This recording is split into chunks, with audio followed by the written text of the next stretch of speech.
নবী সাল্লাল্লাহু আলাইহি ওয়াসাল্লামের জন্মের আগেই তার বাবা চলে যান, ইতিম মুহাম্মদ সাল্লাল্লাহু আলাইহি ওয়াসাল্লাম। তার মা আমিনা 6 বছর বয়সে ইন্তেকাল করেন। সিচুয়েশন বুঝতে পারছেন? 6 বছর একটা বাচ্চার বাবাও নাই মাও নাই।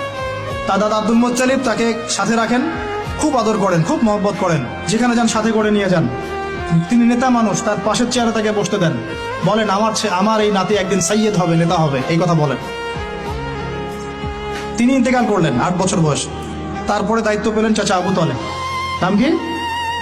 এই 8 বছর বয়স থেকে নিয়ে নবী সাল্লাল্লাহু আলাইহি ওয়াসাল্লাম নবী হয়েছেন 40 বছর বয়সে, আর মক্কায় ছিলেন 13 বছর, প্রায় 53 বছর।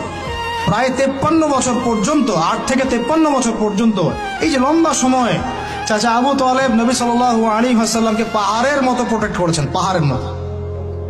পাহাড়ের পিছনে আপনি দাঁড়ালে কি বাতাস লাগবে? এভাবে তিনি প্রোটেক্ট করেছেন নবী সাল্লাল্লাহু আলাইহি ওয়াসাল্লামকে। তার সন্তানদেরকে যা খাওয়াতেন তার চেয়ে ভালোটা নবীকে খাওয়াতেন সাল্লাল্লাহু আলাইহি ওয়াসাল্লাম। স্পেশাল রান্না তৈরি করে তাকে ডেকে নিয়ে বসতেন, কারণ এতিম ছেলে, মনে কষ্ট আছে, হয়তোবা সবার সামনে বলতে পারে না, ব্যাপারটা বুঝেন না? তিনি এইভাবে ট্রিট করতেন। এমনকি নবী হওয়ার পরে আল্লাহর নবী সাল্লাল্লাহু আলাইহি ওয়াসাল্লামের বিরুদ্ধে পুরা সমাজ চলে গেল। কেউ গালি দেয়, কেউ বলে সাহের, কেউ বলে কাযযাব, কেউ বলে ফারিকুল জামা। মানুষ গালিগালাজ শুরু করলো, নিন্দা গীবত তহমত শুরু করলো, অর্থনৈতিক বয়কট শুরু করলো, সামাজিকভাবে বয়কট করা শুরু করলো। এমন কোনো অত্যাচার নাই যা নবী সাল্লাল্লাহু আলাইহি ওয়াসাল্লামকে করা হয় নাই। বুঝতে পারছেন কথা? এইরকম একটা সিচুয়েশনেও চাচা আবু তালেব তিনি বলছেন, তারা তোমার দিকে আসতে পারবে না দলে দলে যতদিন আমি আবু তালেব দাফন হচ্ছি না মাটির তলে। কথা বুঝতে পারছেন?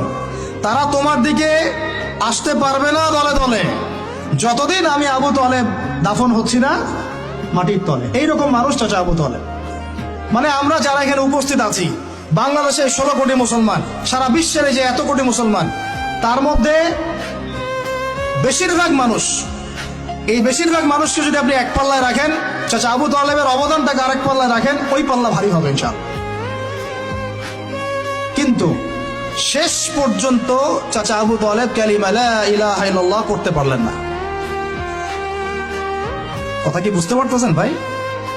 নবী সাল্লাল্লাহু আলাইহি ওয়াসাল্লাম বারবার বলতেছেন, চাচা খালি একটাবার কালিমা পড়েন, আমি আল্লাহর কাছে আপনার জন্য সুপারিশ করব, আমি আপনাকে জান্নাতে নিয়ে যাব, চাচা খালি একটাবার সাক্ষ্য দেন, শাহাদা দেন। হলো না।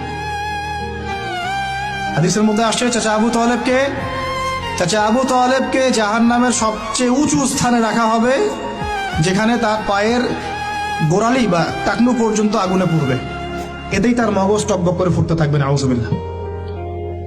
নবী সাল্লাল্লাহু আলাইহি ওয়াসাল্লাম বলেছেন, আমি যদি না থাকতাম তাহলে আমার চাচাকে আরো নিচে রাখা হতো। এত কিছু করার পরেও ইসলাম কবুল না করার কারণে এই অবস্থা হলো। এখন কি ভাই আপনি আমি বুঝতে পারছি যে আল্লাহ পাক যে আমাদেরকে বিনা জিজ্ঞাসাবাদ করেই মুসলিম পরিবারে জন্ম দিয়েছেন, আল্লাহ পাক আমাদের উপর কত রহম করেছেন, আমাদের কত কৃতজ্ঞতা স্বীকার করা উচিত। বিশ্বাস করেন, আমাদের যে সকালবেলা টয়লেট হয় না, ওয়াশরুমে যান, টয়লেট করেন, আলী ইবনে আবি তালেব রাদিয়াল্লাহু আনহু এরকম বাথরুম থেকে বের হয়ে পেটে হাত দিয়ে বলতেন, মানুষ যদি জানতো এই যে শুধু ক্লিয়ার করে টয়লেট হওয়াটা কত বড় নেয়ামত আল্লাহ পাকের, তাহলেও সারা জীবন সিজদায় পড়ে থাকতো।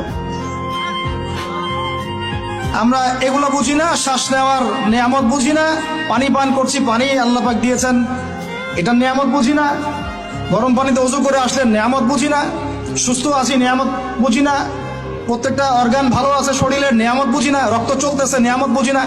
আমরা আল্লাহ পাকের নেয়ামতই বুঝি না, শুকরিয়া আদায় করি না।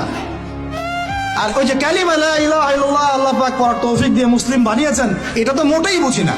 কত বড় নেয়ামত আল্লাহ দিয়েছেন আর কত ইহসান আল্লাহ করেছেন।